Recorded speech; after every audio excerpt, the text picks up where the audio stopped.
lá. Patrícia, fica tranquila aí, se concentra no volante, já você volta para cá. Eu não sei se vocês têm alguma urgência, mas eu tenho uma questão aqui. Vocês têm alguma urgência aí, alguma coisa, dúvidas, incômodos? Posso né? Vai lá, Pode, Maria. pode. Eu só ia comentar porque eu assisti a aula passada, agora à tarde, e que você fez o negócio da mão, né? Aí eu só ia relatar o quanto fechar as mãos foi muito incômodo para mim, né? E quanto mais eu fechava, cheguei a ter um pouquinho de dor de cabeça, senti todo o corpo ficando rígido, né? Tenso. Mas eu lembro que você falou assim, porque a gente pode ter muitas formas, tanto fechando quanto abrindo muito, né? Só que o abrir muito, para mim, não me veio nenhuma sensação de desconfortável, né? E eu achei interessante, porque né, a gente estava exagerando a forma, eu estava lá fazendo muita força para abrir os dedos, mas em nenhum momento eu me senti mal, não senti no corpo uma sensação ruim como foi fechar as mãos, né? E eu acho que é muito simbólico até do social, né? De você, da expressão da emoção. Fechar as mãos é muito mais expressivo, assim, às vezes, a questão ou de raiva ou de alguma coisa, né? Cerrar os punhos do que abrir as mãos. E como eu fiz isso agora à tarde, estava latente, assim, a experiência. Mas é só isso. E me diz uma coisa, você conseguiu modular esse estado, voltar para um estado de menos incômodo, de menos enrijecimento, após ter contraído forte? Para mim ficou muito confuso o que é relaxar. Eu relaxei. Então, assim, você falou para relaxar. Encontra o estado de relaxamento. Rolou. Agora encontra aperta os punhos. Também rolou. Aí logo em seguida você fala relaxa e vai tentando buscar um lugar sem forma. O sem forma e o relaxamento, eu não consegui achar o lugar do sem forma, né? É, então, assim, eu desfiz a tensão, mas fui para um lugar de relaxamento, mas não de não forma. Eu não soube como desfazer a forma. E onde você buscava a não forma? Então, aí né, é muito louco isso, porque foi exatamente o que eu pensei. Eu falei assim, eu tô condicionada. Porque o meu estado de não forma era colapsar. Então eu tava tentando encontrar a não forma no colapso. Mas não, na verdade é até uma sensação que não tem nem muito nome, sabe? Uhum. Porque eu senti o relaxamento, senti a tensão, mas quando você fala não forma, eu fico assim, tá, o que que eu faço? eu, eu, eu, eu tentava reproduzir, né, um colapso, tentava reproduzir um negócio, mas ficava aquela sensação, ficava uma sensação muito mais mental, no sentido eu quero controlar e ver o que que eu tô tentando fazer. As outras eu consegui sentir mais no corpo. Não sei se eu sei ficar sem forma. Nossa, isso é muito. Oi, Gisela, boa noite. Isso é muito, isso é muito bom. Assim, foi muito bom você ter trazido isso, né? Porque o que que é sem forma? Existe sem forma?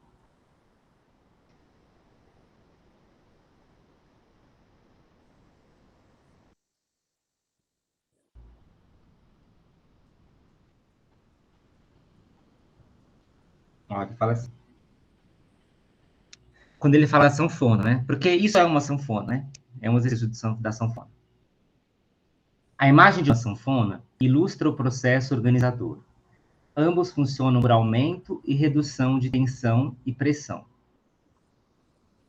Então, tanto a sanfona, né, tanto quanto o processo organizador, funcionam por aumento e redução de tensão e pressão. Então, o que a gente está fazendo aqui é aumentar ou reduzir a tensão e a pressão. Esses diferentes estados de tensão e pressão formam nossa linguagem. O coração, por exemplo, bate em frequências variáveis, de acordo com o aumento ou redução de pressão. Essa expansão e contração é diástole e sístole. O coração acelera quando sentimos medo e desacelera quando dormimos. Ações naturais e espontâneas, tais como os batimentos cardíacos ou a sucção do lactente, são padrões de movimentos organizados. Fique quieto, seja bonzinho, cale a boca. São instruções que conscientemente organizamos em padrões somáticos específicos. Muitas dessas organizações aprendidas promovem maturidade, mas outras causam conflito ou dor. Quero contato, mas devo ficar quieto. É um exemplo. Esse princípio, tensões corporais resultam de interferências na contração e relaxamentos rítmicos, é o fundamento do processo terapêutico somático. Então, qual é o fundamento do processo terapêutico somático? Tensões corporais resultam de interferência na contração e relaxamentos rítmicos, cuja meta é estabelecer padrões de alongamento e contração. Parari, parará, parará. Qual que é a ideia aqui? O princípio da sanfona, voltando aqui ao texto, o princípio da sanfona envolve estágios distintos e um procedimento específico. Significa mais do que apenas contração e relaxamento da musculatura. Sentimento, imagem, estímulo e inibição, todos estão envolvidos. O procedimento para descobrir o próprio processo organizador chama-se a metodologia do como. Então, qual é a ideia aqui? Essa imagem da sanfona. Por que eu trouxe esse trecho? Essa imagem da sanfona que veicula a experiência da tensão e do relaxamento muscular voluntário, ela não versa somente sobre o relaxamento e a tensão. Ela versa sobre outras variáveis ou outros estados do corpo. Então, quando ele fala aqui, né? O princípio da sanfona envolve estágios distintos e um procedimento específico. Então, o procedimento ele é específico, mas os estágios são distintos. Significa mais do que apenas contração e relaxamento da musculatura. Sentimento, imagem, estímulo e inibição, todos estão envolvidos. Então, será que, sentimento, imagem, estímulo e inibição. Será que a não forma, quando eu peço a não forma, que é um pouquinho diferente do procedimento que o Kellerman traz no livro. Será que a não forma vai ser sentida em um estado de contração ou relaxamento muscular?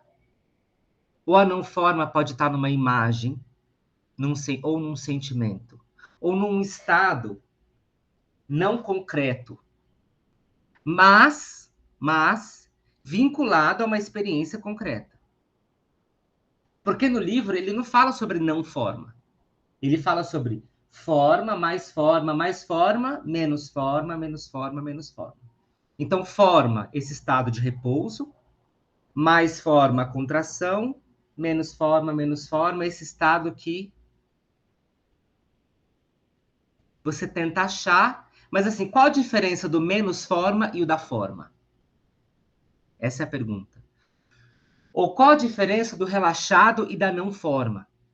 Será que o colapso que você buscava era a não forma? Talvez não. Talvez o colapso não seja a ausência de forma. Talvez o colapso seja em si uma forma. Mas talvez o, o que eu estava tentando achar como colapso era a minha sensação de não forma. E não tipo assim, era uma coisa muito mais do que eu interpreto, então porque você fala aí, né, é a sensação, é a inibição. são os conceitos que você tem. Então eu estava tentando achar uma coisa que não é que eu não tenho a não forma, mas não achar é a minha forma de não ter forma, né? Uhum, A sensação do perdido. uhum. A minha sensação de perdido era a minha não forma, né? Mas o que é curioso, que eu queria pontuar, é assim, tanto a não forma quanto muita forma, ou menos forma, são sempre estados subjetivos. São sempre percepções de cada indivíduo. Então, quando você diz assim, que a minha forma, é muita palavra forma, né? A minha maneira de encontrar a não forma foi me encontrando perdida, isso não necessariamente vai acontecer em todo mundo. A gente precisaria ouvir as outras pessoas, né? Inclusive, se alguém quiser compartilhar. Mas é sempre subjetivo, é mais do que individual, né? É subjetivo, né? Eu falo que é mais do que individual porque é necessária uma experiência ímpar de vida, né? É mais do que individual. E por que que isso nos interessa? Por que que nos interessa esses estados distintos que evocam percepções distintas? E é por isso que eu te pergunto, você conseguiu voltar, né? Você conseguiu modular isso? Porque essa não só a possibilidade, mas a nossa destreza em passar por esses diferentes estados é o que importa. De passar por essas diferentes experiências, esses diferentes estados, que evocam situações, né? Evocam leituras que nos incomodam, evocam leituras que não nos incomodam, ou que nos acomodam, ou evocam, ou, ou trazem lugares que aparentemente iriam para um ponto, ou trazem, eu vou reformular, ou trazem ferramentas que nos levariam para um lugar, mas que na verdade me levam para outro. Então, assim, será que a mão excessivamente aberta vai me levar para um estado de tensão? Talvez não. Por mais que muscularmente isso seja uma tensão exacerbada, igual aqui. Percebam que a relação entre a contração, a tensão, a pressão e o estado não é linear. Entre a leitura, entre a experiência subjetiva, não é linear. Porque isso pode significar uma coisa para mim. Isso pode significar outra coisa para mim. Isso pode significar outra coisa para mim. E é no âmbito dessas significações dadas por cada pessoa que esse processo opera. Então, ele é sempre artesanal. Ele sempre demanda um diálogo, ele sempre demanda esse retorno que você está trazendo agora. Ele sempre demanda esse retorno. No livro, como que ele fala? Como que ele pede? Ele pede assim: peço aos clientes que intensifiquem e exagerem o padrão de comportamento, para depois cederem lentamente, por etapas. Deliberadamente, não lhes peço logo para descontraírem, mas que primeiro contraiam e depois soltem, para restaurar a fluência do padrão. Então, de novo, o Kahneman não está interessado num abandono do comportamento que incomoda, né, deliberadamente, pontualmente e repentinamente. Ele está interessado justamente nesse pulsar do comportamento, nesse ir e vir do comportamento. E quando não é possível relaxar, ou se perceber relaxar, que se aumente a tensão. Porque aí você tem, pelo menos, já a chance de voltar para o estado zero. Então, imagine alguém que... vou fazer uma caricatura aqui, tá? Imagine, né, um corpo aqui, e você pede assim, tenta relaxar, e a pessoa não vai. Não vai, aqui eu... Sabe aquela pessoa que você fala assim, relaxa? A pessoa responde, não, aqui é o meu relaxado. E ela está deitada longe do chão. Isso é muito comum. Não é difícil encontrar isso. Como é que essa pessoa percebe? Essa pessoa é incapaz de relaxar? Não. Não é incapaz de relaxar. Agora, como é que você faz para essa pessoa encontrar esse estado de menos tensão? Pede para ela aumentar a tensão. Pede para ela aumentar a tensão. Porque aumentando a tensão, ela consegue ter a experiência de voltar ao estado inicial. E é essa transição que interessa. É sempre a transição que nos interessa. Porque o que a transição... O que a transição expressa? Né? Respondam mentalmente. O que a transição entre um estado de menos forma e mais forma expressa?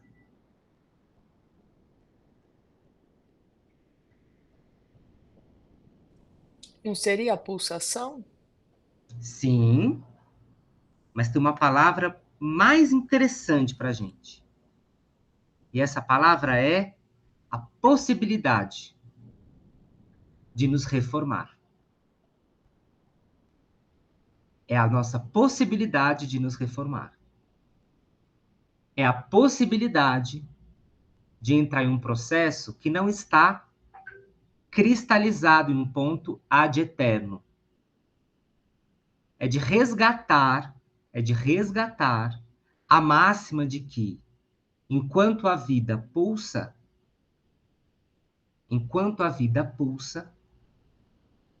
ela não é algo dado. Ela é algo formado. Consigo me comunicar com vocês? Então, sabe aquela situação da vida que a pessoa assim já... Ai, não, isso aí... Ai, não, isso aí já... Ai, já... Ó, já ai, não consigo... Não precisa nem falar, né, com palavras. Mas assim... Ah, isso aí... É desistência. Porque, é assim mesmo, é assim mesmo. Não, foi assim. Foi assim. Agora, como é que eu, né? Como é que eu modulo isso? Porque isso pode ser modulado. E é isso que a sanfona traz. É a possibilidade. E assim, gente, você se encontrar ou você ofertar uma experiência que o seu aluno, o seu cliente, o seu paciente perceba que ele tem a possibilidade de, é algo muito grandioso. Muito grandioso.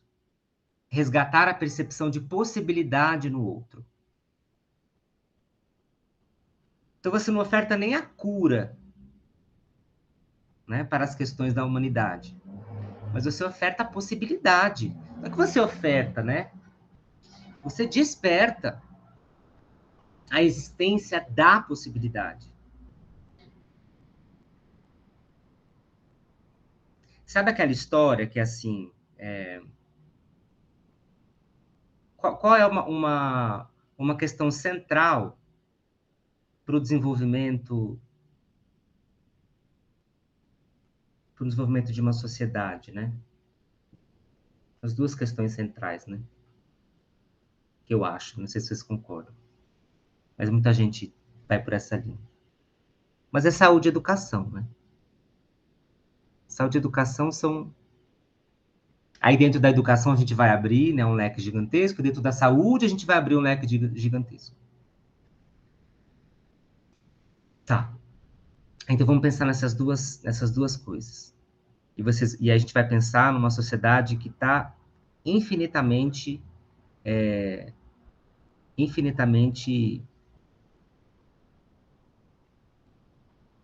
apartada desse estado minimamente saudável e minimamente educado. Ela está apartada de um processo com a saúde e com a educação. Você precisa ofertar oportunidade para essa sociedade, né? Oportunidade de ter saúde e oportunidade de ter educação. Então, assim, lá na década, eu não sei se hoje ainda é assim, né? Mas lá na década de 90, nos anos 2, né? Os primeiros anos, até o final da década de 90, as crianças, elas recebiam, a gente tinha encontros com dentistas, pelo menos na cidade que eu estudei, muita gente era assim, na escola, para aprender a usar a pasta de dente, a escova de dente, e foi a época que o flúor foi inserido como obrigatoriedade para nas pastas de dente. Lembra que antes não tinha? E aí a gente fazia bochecho com flúor. Então tinha pasta de dente sem flúor, e aí tinha o bochecho com flúor. Então era a rodinha do flúor. Não sei se isso ainda existe nas escolas, né? Se as crianças ainda fazem essa rodinha. Mas era uma questão de saúde pública, né?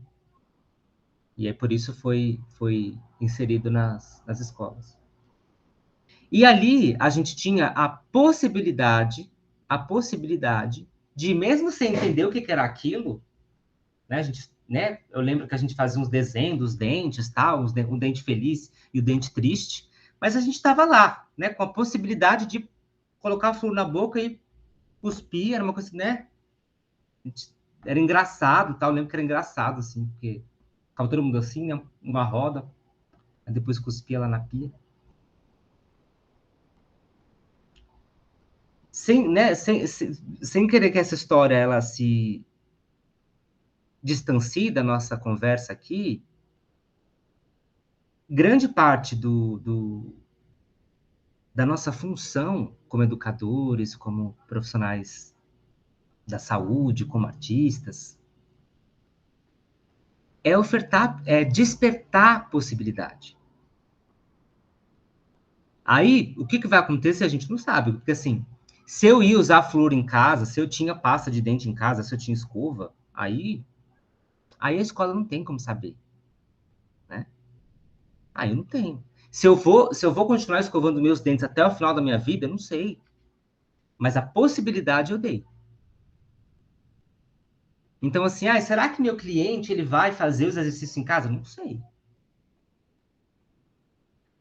Será que ele vai trazer mais vezes, para além daquela 1 hora ou meia hora que ele está comigo semanalmente, essas questões da vida dele? Não sei. Mas a possibilidade ele teve. A possibilidade essa pessoa teve. E é isso que a gente oferta. No início dos primeiros grupos de estudo, eu ficava assim, tava na pandemia, né? E eu ficava assim, e eu passava, gente, olha as coisas que eu fazia, eu ficava muito preocupado se as pessoas liam. E eu queria que as pessoas lessem os livros, né? E aí na minha cabeça eu falei assim, não, eu tenho que fomentar a leitura, eu tenho que mandar mensagem lembrando as pessoas lerem e tal. E aí eu falei, gente, e aí no final eu perguntava, vocês conseguiram ler? Aí algumas pessoas ficavam constrangidas porque não conseguiam ler. Aí eu falo, não, não é por aí. Não é por aí. Porque algumas pessoas vão conseguir, outras não vão. Algumas vão ler 3 vezes, outras não vão conseguir ler. Mas mesmo assim elas vão estar lá, interagindo com o que elas têm de vida, não com o que elas têm de leitura, que é o que a gente tem, que é o que a gente não tem na universidade, né? Até porque não tem tempo. Mas a possibilidade de conversar sobre a leitura estava lá. Ainda está, né? Assim como a possibilidade, eu brinco, na semana passada, uma moça me escreveu da primeira turma do curso Dança e Neurociência, né? E tinha surgido uma dúvida para ela, né? Eu acho que a primeira turma vai fazer 2 anos. Vai fazer 2 anos, ou um pouco mais. E eu não esperava o contato dela, depois de tanto tempo, né? E eu fiquei tão feliz, porque eu falo desde sempre, né? Assim, não importa quanto tempo durar, enquanto eu estiver aqui, me procurem se surgir alguma dúvida. Então, a possibilidade está lá. Então, é sobre a possibilidade. No fundo, esse processo do como e a sanfona do Kelvin, Então, assim, como é que eu resgato a pulsação? Eu chego em você e falo assim, olha, você precisa resgatar a pulsação, né? Aí eu vou embora, ligo a câmera e você que se vire. Aí você fica assim, nossa, como é que eu resgato a pulsação? Porque meu problema, né? Problema já é uma palavra problema. Como é que eu resgato? O que que é resgatar a pulsação, gente? Né? O que que é ficar apertando? Então eu vou ficar apertando e relaxando a minha mão até eu resgatar a minha pulsação. Será? É igual eu. Lembra? Não sei se eu já contei essa história para vocês, mas um breve parênteses. Quando eu dançava, muitas pessoas me falavam que eu tinha a coluna dura, né? Então, assim, a última companhia que eu dancei, a direção sempre falava assim: "Ai, Márcio, você precisa trabalhar a sua coluna". Só falavam isso para mim. Aí eu ficava assim na minha cabeça, né? Eu falava assim, como é que será que eu faço isso? Aí o que que eu fiz? Eu fui para natação. Fui para natação. Cheguei na natação, eu afundava na água. Nadava, mas afundava. Não conseguia nadar na superfície. Eu estava sempre com o corpo rígido. Além disso, eu cheguei no treinador, era treinador mesmo, não era professor, era treinador. Eu falei assim: eu vim para natação porque eu quero encontrar um estado de relaxamento. Mas o cara, ele parecia que ele estava me preparando para o Pan-Americano. Então, assim, gente, eram treinos exaustivos, e eu fazia às 6 da manhã, né? E assim, era exaustivo, mas o cara era excepcional. Zig, o nome dele, eu nunca vou esquecer. Ele era excepcional. Técnico, sabe aquele técnico de natação? Eu não queria isso, mas ele era. E foi bom. Eu aprendi a nadar. Eu sei nadar hoje, por conta do Zig. Mas eu não encontrei essa coluna da onda do mar. Aí eu falei, putz, não é aqui, vou pro Pilates. Aí fui pro Pilates. Aí fiz. Também nada. Nossa. Aí quer saber? Começar a fazer chacoalho. Sabe aquele chacoalho de educação somática? Tá. Ah, fazia chacoalho de barriga para cima, chacoalho de barriga para baixo, chacoalho de lado, que é super difícil, chacoalho de lado, e nada. Aí, quer saber? Eu vou para massagem. Fui para massagem. Aí fazia massagem semanalmente. Toda semana fazia massagem. E não vinha, né? Aí, depois de muito tempo, naquele curso de Gaga que eu fiz, teve uma hora que a gente estava experimentando as extremidades, né? E uma imagem que eles falam que é a imagem das luas, né? Que são pontos luminosos nas mãos, nas pontas dos dedos e aqui no metacarpo e no centro da mão. E aí ele tinha uma coisa que era assim, era viagem. Então a gente estava lá, eles falavam, viagem. O que que era viagem? Viagem era deslocamento. Então eles não pediam para a gente se deslocar. Eles pediam para a gente viajar. E pedir para alguém se deslocar é totalmente diferente de pedir para alguém viajar. Né? Então, assim, desloquem no espaço, não viajem no espaço. E aí eu comecei a viajar no espaço, e aí, de repente, eu senti a minha coluna assim, oh! Aí eu, nossa, eu acho que é isso que me diziam. E aí eu percebi que, para mim, essa coluna que se movia com liberdade estava conectado aos estados que nasciam quando eu me colocava naquela experiência de viajar com o meu corpo. Sabe quando a gente viaja, que a gente fica assim, nossa, né? São ali 5, 10, 15 dias que você fica. A gente não tem problema, né? Nem sempre, mas a gente tenta, né? O dinheiro tá ali separado, às vezes fica mais apertado ou menos apertado, mas era esse estado que evocava a minha coluna. Né? Agora, por que eu trouxe esse exemplo?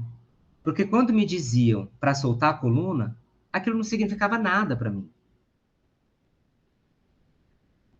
Assim como dizer para vocês, resgatem, né, procurem o como é um exercício para resgatar a pulsação, não diz nada. Isso não diz nada. Isso é só um conceito, é uma descrição. Aí a gente se pergunta, como eu posso propor um processo que diga algo para aquela pessoa? Então, assim, ouvindo a Marília, me veio a palavra possibilidade. Talvez se a Gisela, se a Patrícia, ou se outras pessoas trouxerem a experiência, eu vou ter que ir atrás de outras palavras. Ou talvez a palavra possibilidade diga alguma coisa para elas. Eu não sei. Só elas podem me dizer. Então, esse é o exercício inventivo, criativo, né, que está sublocado nesse processo formativo. Né? Então, assim, como é que eu encontro o meu corpo? Olha isso, hein? Olha essa pergunta. Olha essa pergunta. Nas práticas de vocês, que vocês fazem diariamente, semanalmente, mensalmente, que às vezes não é fácil, né? Mas nas nossas práticas, como é que a gente pode entrar em um processo que nos leve a um estado de possibilidade com o meu corpo? Né? Então, o meu corpo ele é possível, o meu movimento é possível. Ou esse conflito no meu corpo, ele é possível de ser remodelado, reformado. Ele é possível. Né? Ah, como é que eu entendo que ele é possível? Como é que eu percebo que ele é possível? Ah, então se é tensão, eu vou relaxar. Nem sempre. Se não for pelo relaxamento, vai pelo aumento da tensão. E se coloca nos dois estados. Ou às vezes é uma outra prática. Para mim, a natação não funcionou, a massagem. Assim, a natação me trouxe coisas maravilhosas, o Pilates me trouxe coisas maravilhosas. As massagens também, eu fiz múltiplas massagens, da Ayurveda ao Shiatsu. Essas experiências me trouxeram coisas importantes. Mas eu encontrei a coluna numa aula de improvisação quando me pediram para mover o corpo pelas extremidades viajando no espaço. Quando que eu ia pensar nisso? Né? Patrícia. O Maestro, me vem muito essa palavra, foi, né? Essa palavra possibilidade, Foi. eu acho que ela é de lá e de cá, né? Ela é uma possibilidade para a pessoa, que a gente está facilitando, enfim, o educando, e ela é uma possibilidade para a gente, educador, possibilidade de aumentar o nosso repertório, né? Porque é o que tu está falando. Então, assim, foi engraçado porque, por exemplo, enrolamento de coluna. Para mim, uma coisa que eu falo muito é da língua. Eu falei, se lambe, vai marcando e vai babando. Aí teve uma aluna que, na hora que eu vi ela, baba, amiga. Não, usa outro termo. Eu falei, então usa o teu termo. Qual é o termo que te leva a sentir esse prazer? Porque para mim é prazeroso eu me lamber. Ah, já estou me sentindo gostosa me lambendo. E aí o corpo vai arredondando. Mas isso é para mim, é o prazer para mim. O que seria esse prazer para ti? E aí eu acho que quando a gente joga essa pergunta de volta é que é o ouro, porque aí é a consciência, tipo, né? O que que é prazer? Peraí, como é que eu sinto prazer? E aí nessa busca de nomear ou de achar a consciência, né? Eu vejo que o Kahneman, ele é um puta do educador, porque na verdade o trabalho dele é de conscientização. A própria questão da forma é por que que isso aqui comprime? O que que é comprimir? Ele educa, né? Ele vai levando consciência e aí a coisa vai acontecendo, o processo terapêutico vai acontecendo. Mas ele não vem, eu acho que é por isso a importância de sustentar o aperto, sustentar a forma que a pessoa tem. Eu acho que essa sustentação tem a ver com o processo de consciência. tem um time, né, para ela se conscientizar e aí, ok, eu quero mudar ou não. E não fazer a mudança sem a consciência, né, do que está ali e de tudo que está envolvido, de todas as camadas que são muitas, né? E o que é isso que a Patrícia relata, né? É sobre a possibilidade, né? Quando você pede para que a própria pessoa descubra uma imagem que lhe faça sentido, está buscando uma adaptação. E quando você adapta, você está dando possibilidade para a pessoa. E eu acho que é uma das destrezas de quem dá aula, ou de quem orienta processos, é adaptar os exercícios, né? E assim, no processo de formação de técnicas, sejam as técnicas, né? As técnicas em si, mais ou menos, elas têm as suas gradações de dificuldade, né? E muitas vezes, no processo de formação, você aprende como fazer algumas adaptações. Mas nunca as adaptações que você aprende na formação vão ser suficientes para a quantidade de pessoas que você vai encontrar no caminho. Porque um dia chegou uma aluna para mim, isso no início da minha carreira. Eu era muito jovem de professor, assim, como professor, e eu dava aula para 30 crianças da rede municipal aqui de São Paulo.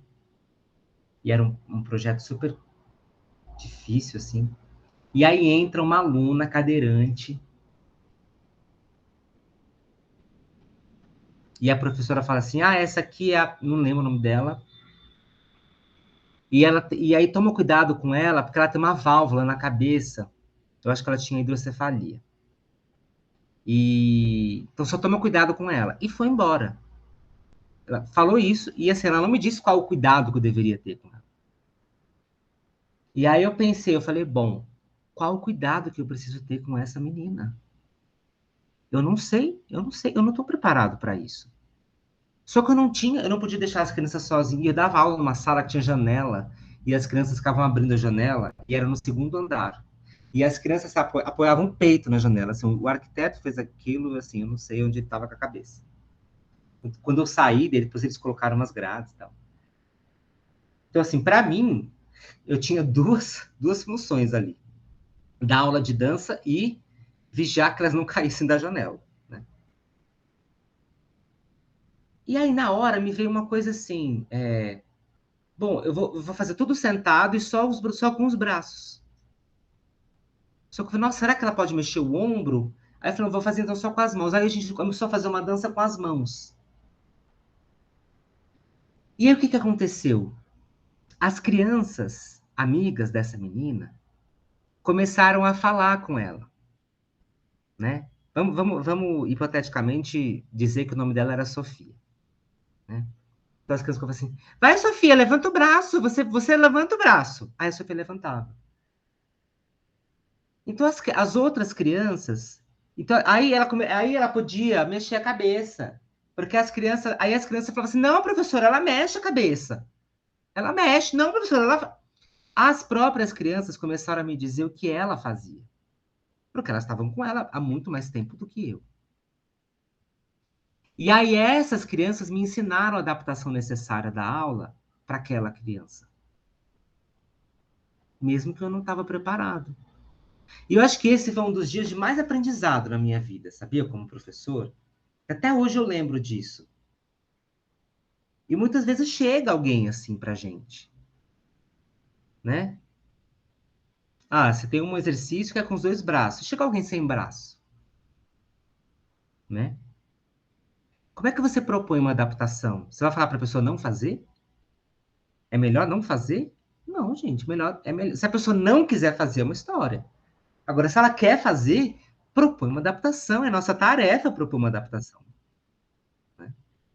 É igual a piada do... E é piada, mas isso aconteceu com uma amiga, né? Você chega na aula com um cadeirante e propõe para caminhar no espaço, né?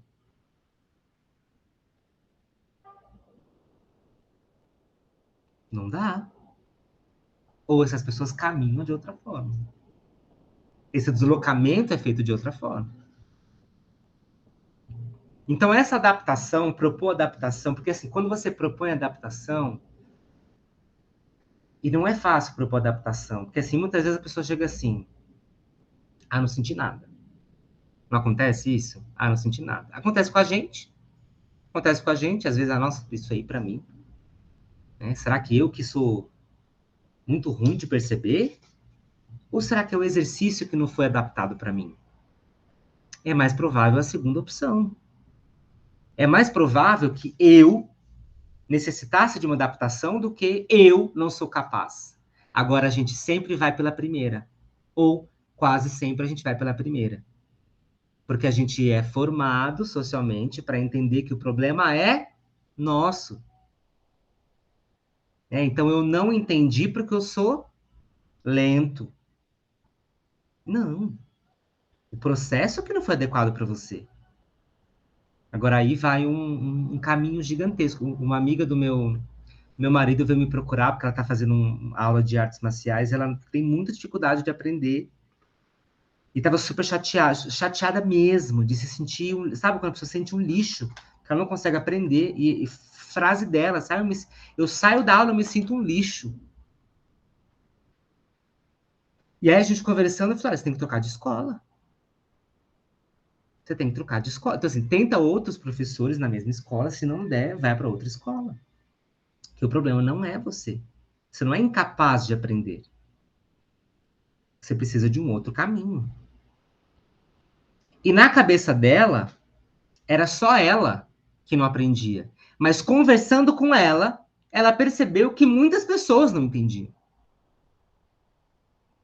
Só que ela era a única que levantava a mão. E que ficava para trás, e que parava, porque ela, quando ela não entende, ela não faz, que eu acho ótimo.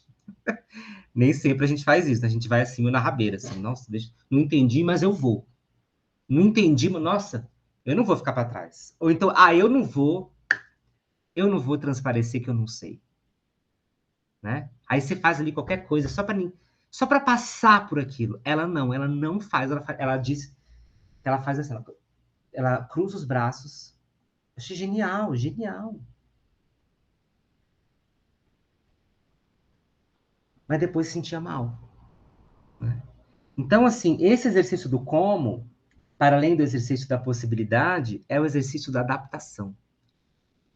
Que é onde está a maestria. Onde está a maestria das orientações. Né? É quando chega aquela pessoa, eu já fui em 10 terapeutas, nunca consegui, aí você, pá! Ou então você mesmo, nossa, isso aí eu nunca aprendi, de repente, Né?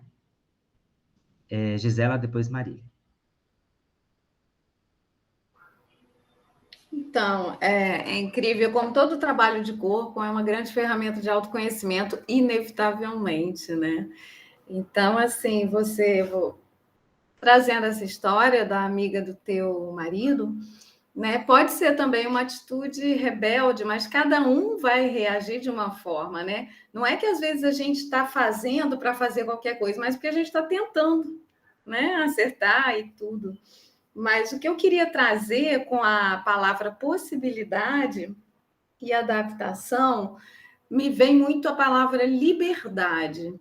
Porque se você fornece alguma ferramenta, algum comando verbal, tátil, ou até um exemplo de movimento físico, você permite à pessoa um novo olhar e uma nova possibilidade, né? Não só de receber, mas de experimentar algo de uma forma diferente, né? Então, essa liberdade de se mover fora do que ela está enquadrada está muito ligado também à autopermissão. Vou dar um exemplo de uma aluna de Pilates, que era inclusive uma psicóloga já de décadas de formação, e ela ia para o Pilates porque era a única atividade que ela curtia, né? E ela precisava fazer atividade física, eu preciso, né? E ela se sentia assim, ela gostava muito, mas ela se sentia muito rígida em alguns momentos. E aí eu convidei, eu sempre dava alguns elementos no meio do Pilates, eu não sou assim clássica, né? Bom, eu sou formada em clássico, mas não tem como a gente não trazer a bagagem da dança e das formações corporais que a gente vivenciou. E aí eu propus a ela fazer uma aula experimental de dança do ventre comigo, que era exatamente o que ia liberar as couraças que eu estava vendo que estavam presas.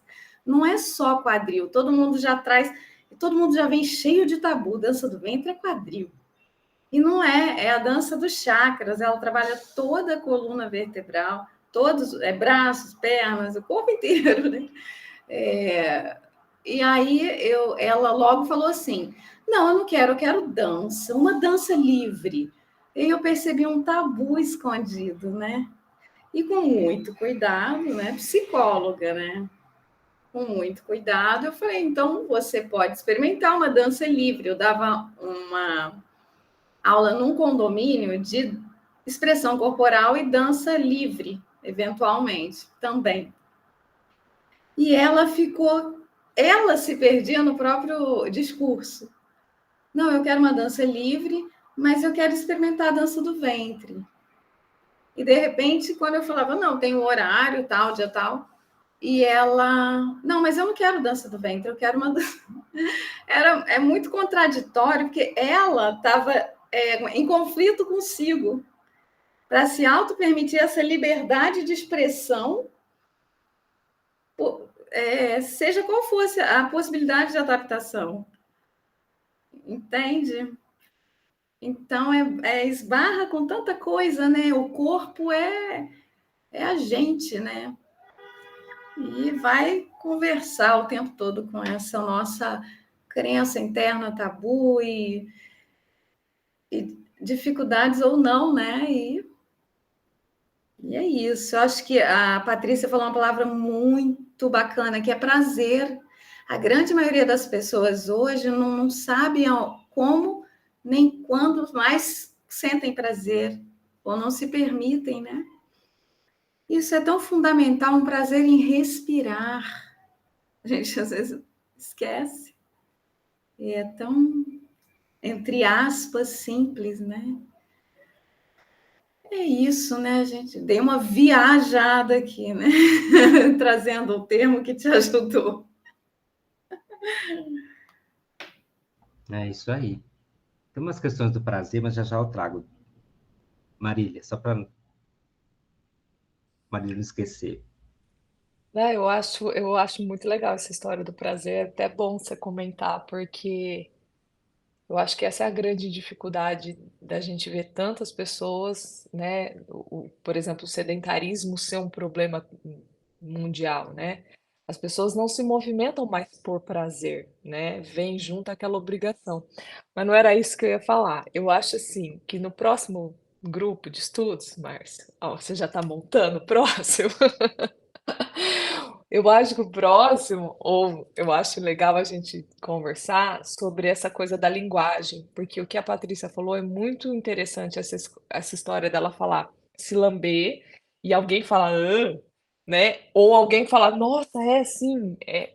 Porque eu acho essa história da linguagem, ela, né, essa análise do discurso, de como a gente entrega um comando de movimento.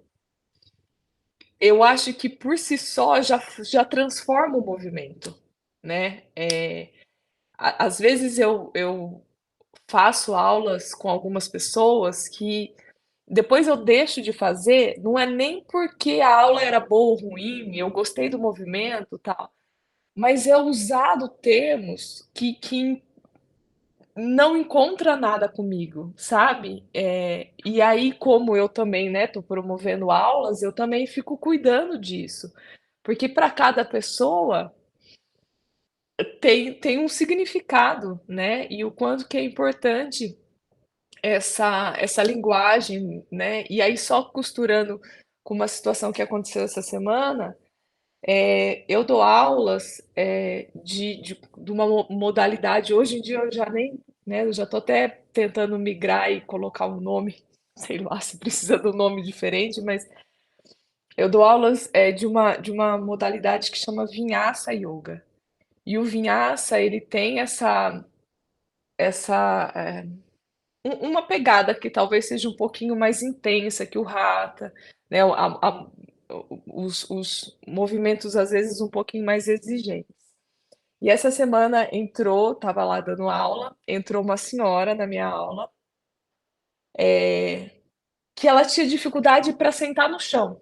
Tipo, ela entrou e ela estava com dificuldade de sentar no chão para sentar no tapetinho, né?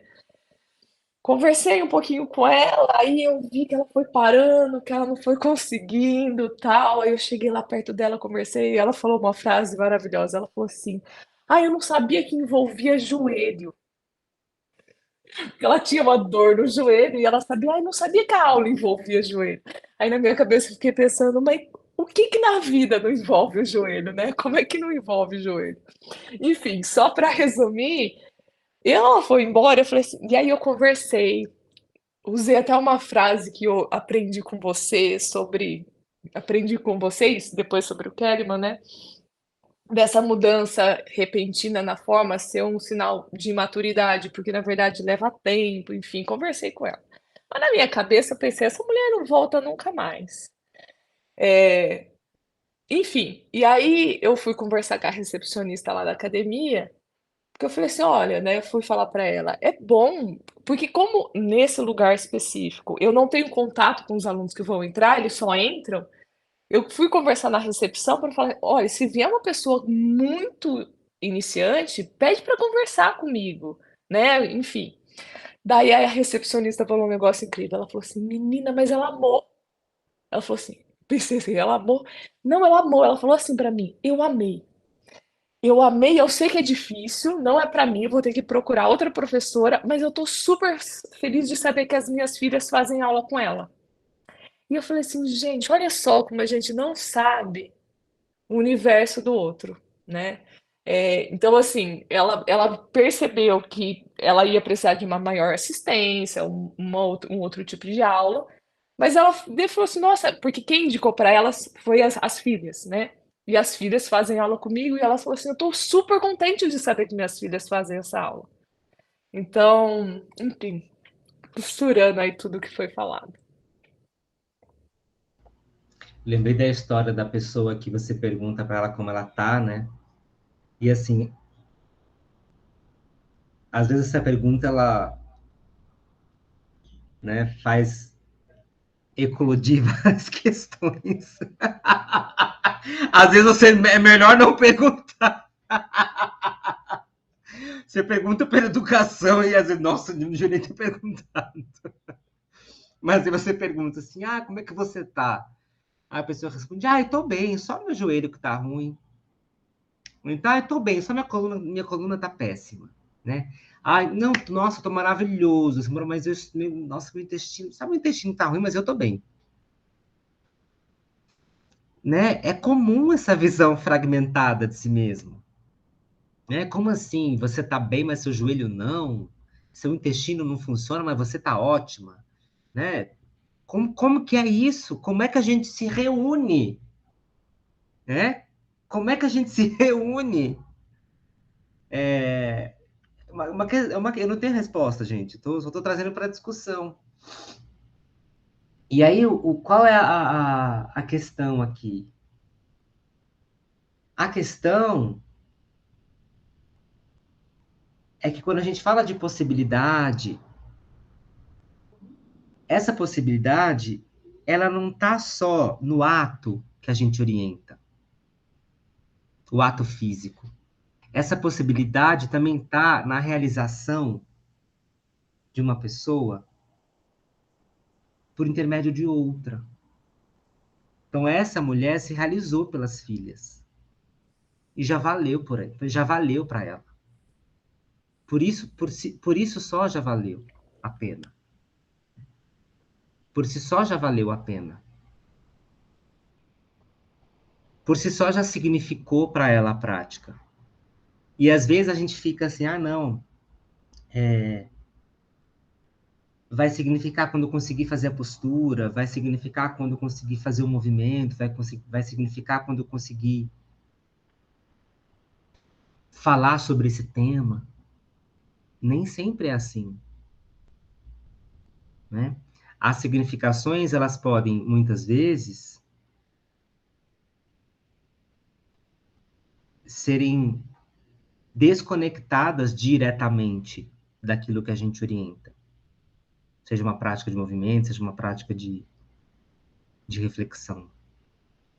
E aí, voltando à questão da linguagem, sabe onde o problema da linguagem nasce? O problema da linguagem nasce nas formações. Porque muitas das formações a gente aprende script de aula, né? Muitas, muitas, muitas, muitas. Só que aí, assim, se a gente voltar atrás, o nosso processo de alfabetização também ele é um pouco repetitivo, até engessado. Essa liberdade a gente vai criando com a prática da fala, da leitura, do diálogo. Como é que eu aprendo? Como é que eu aprendo a falar em público? Começa a falar em público. Começa a falar em público. É pela experiência. Isso, inclusive, está no trechinho do que eu tinha separado, né? Como é que eu aprendo a dançar? Começa a dançar. Ele fala assim,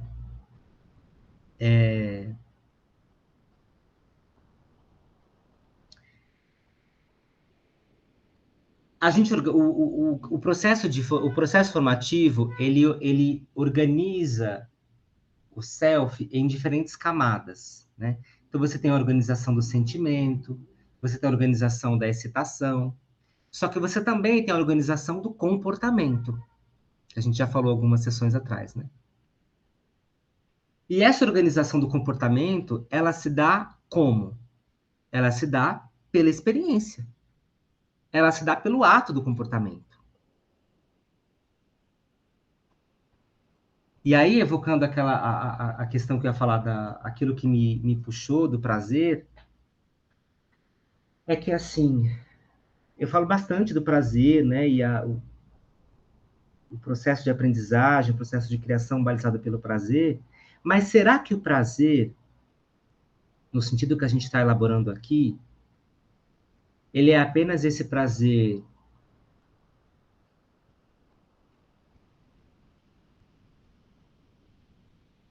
que nos leva a uma experiência positiva, esse prazer caricato, esse prazer da excitação positiva, da alegria ou do gozo? Será que é esse prazer? Ou também é o prazer de passar pela dor? Será que esse prazer também não é o prazer da possibilidade de atravessar um caminho doloroso? Fica para a gente a pergunta, né? Inclusive fica uma pergunta que é assim, qual é o contrário de dor? Será que prazer é o contrário de dor? Será que faz sentido,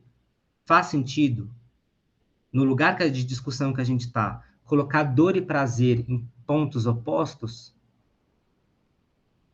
Né? Talvez dor e prazer estejam em extremidades opostas na sociedade que a gente vive, ou nas relações que a gente acaba se metendo, né? No trabalho, na escola, no ensino.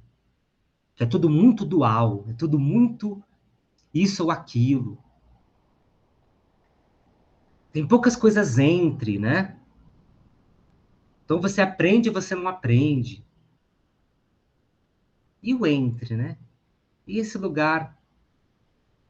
E o que está nas possibilidades de uma ponta e a outra? E essa possibilidade de transitar, né? O como, a sanfona, versa sobre a possibilidade de transitar entre estados, não de você alcançar a felicidade, a cura, né? A saúde plena e eterna. Sabe, tudo isso que é muito encantador, é muito encantador, né? Mas não é sobre isso que o como fala. Não é isso que o Kellerman está propondo. Não é isso. É essa possibilidade de trânsito entre os estados. Mas eu acho que entre a dor e o prazer é justamente a possibilidade, né? Porque, só dando um exemplo, né? Musculação. É horrível, só dor.